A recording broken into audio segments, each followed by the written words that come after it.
well. We are standing, if it weren't for this panel, it would look like a rather plain room. Again, painted in that familiar grey paint. Would have been the ochre colour originally, but it's now everything's been painted grey. It's a bit of a post-war mystery. We're still trying to uncover that one. But we have a photograph here of how the room would have been presented.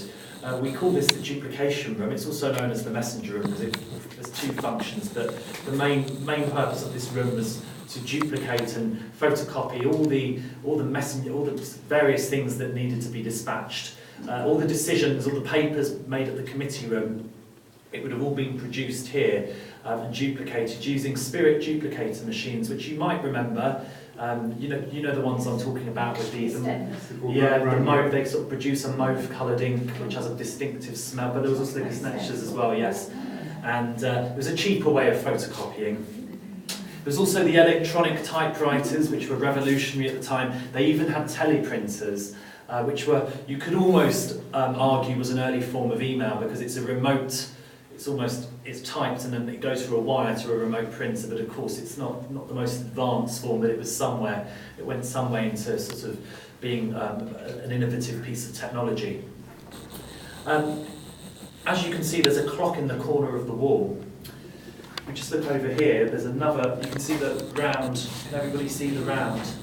That shows us, that's a witness mark that we can use to see exactly the positioning of that photograph, because if we look back, you can again see the clock. There'll be plenty more of those to come, I can tell you, on this tour. But as I say, it's not just about duplication in this room.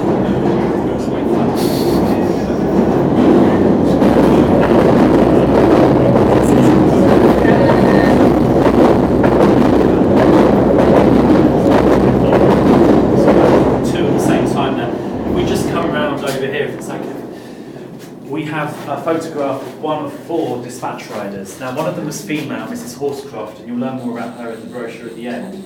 This dispatch rider was photographed in the snow. They had to be out there in all conditions, not just snow, by the way. It would have been during the Blitz, during bombs. They don't know what they're going to find each time they go up.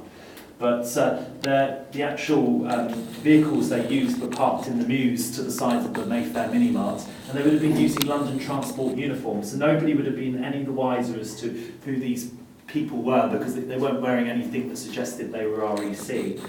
They were thanked as well by the chairman, Lord Ashfield, the year before he died, as it happens, in 1947.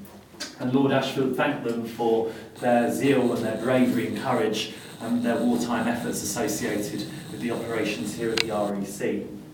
Now, we're standing on the Westbound Piccadilly line platform now. We know that because there's a yellow sign out there that tells us if we walk in an easterly direction, we'll be back at Green Park. We're about halfway, but this is the halfway mark, ladies and gentlemen. So now what we're going to do is we're going to head in the direction of Green Park, single file down one of the 2-foot wide corridors, and torch protocol, of course, applies because it's very dark. There is a train coming, so if you want to come out, but leave your lights off.